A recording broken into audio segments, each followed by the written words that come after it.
guys, welcome back to MADD. This week I'll be talking about the follow-up from the initial doctor's appointment.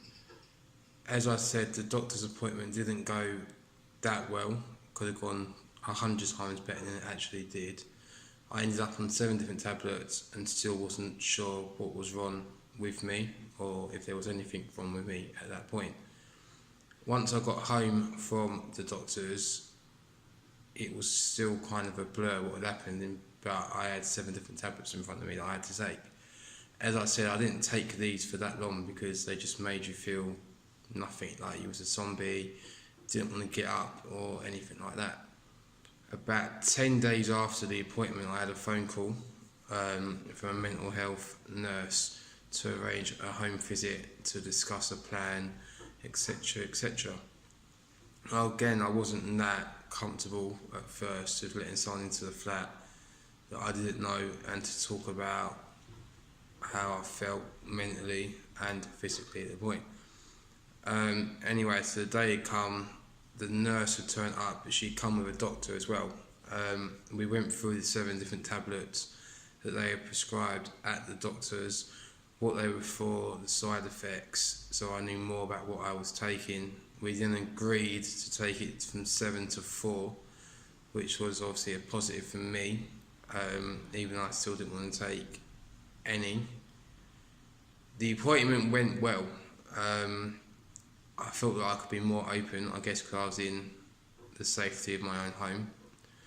She was a nice lady, she was easy to talk to, she didn't judge, she didn't look like she was going to judge, so it kind of flowed. The only problem was that after she'd left, then I felt like there was no reason to leave the flat, because if they were going to come to me every other day, well, I didn't have to do anything. So it was kind of a good thing and a negative thing at the same time.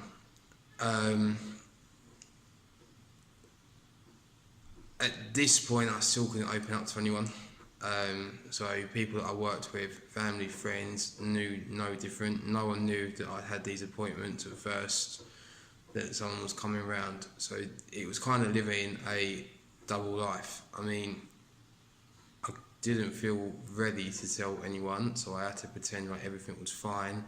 At the same point, every other day I had someone coming around my house to check on me and make sure I was taking my medication.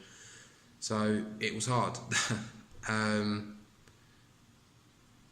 People won't know, so you don't know if someone's going through it or if they're going through the same process that I went to until they tell you. Obviously, it's not the nurse's position to tell anyone. It's all confidential. So it's that thing of don't judge a book by its cover, I guess. It was hard, and once I ended those appointments with the nurse, it was even harder because I'd got used to talking to someone, and then I decided to cut that off. She told me it was too soon, but I felt like I was ready when in fact I wasn't. It's taken 4 years since then. So, but I didn't feel right having her there. I felt like I had a disability or I had an illness, and I didn't want to feel like that anymore. I was still working, I was still going to work, I was still doing my job and coming home, but I was making more and more excuses not to meet people on a one-to-one basis or go out. The only time I went out was to get paralytic drunk and try and forget about it all, to be honest. At this time I hadn't been on drugs yet, just alcohol, but I was drinking way too much. I mean, I would drink easily 30 pints over a weekend, maybe 10 to 15 in a week.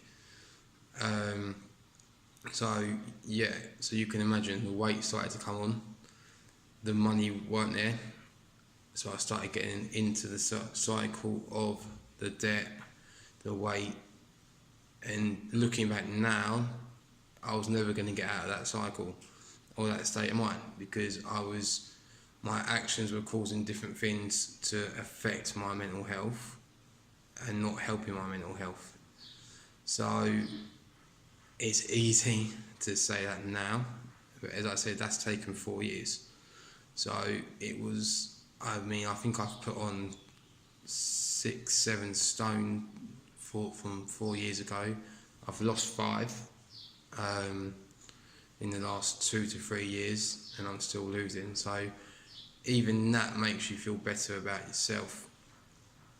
It's an evil cycle, and if you're in that cycle, then you've got to find someone or something to help you get out of that, because alcohol is not the answer, and definitely not drugs. But as I said, that's what I believed was the answer back then. So I'd cancelled them, I'd stopped taking my tablets, I was pretty much living a double life. So I was just exhausted 24/7. And it started off from little lies, and the lies got bigger, and then it's just mentally draining and physically. I don't think I told anyone about the appointments for at least 3 to 4, maybe longer months.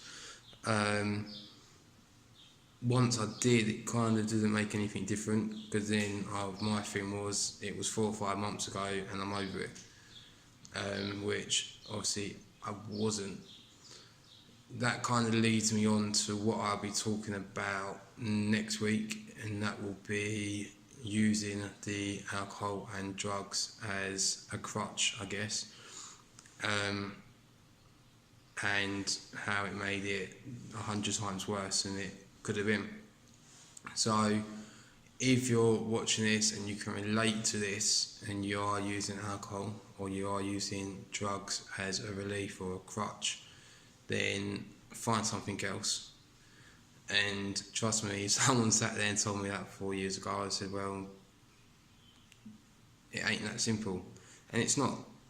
I'm not saying it is that simple, but you need to talk to someone instead of drinking or doing drugs, because you'll never get out of that cycle. You'll get yourself in debt, or you'll get yourself in danger, and then it just gets deeper and deeper, and then there will be no way out even.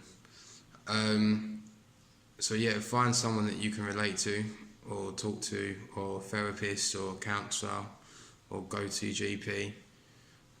Do what they say.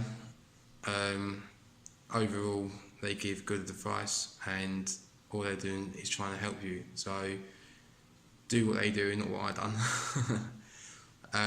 Until next week, take care. Thank you again for watching. Please subscribe, like and share. See you later. Bye.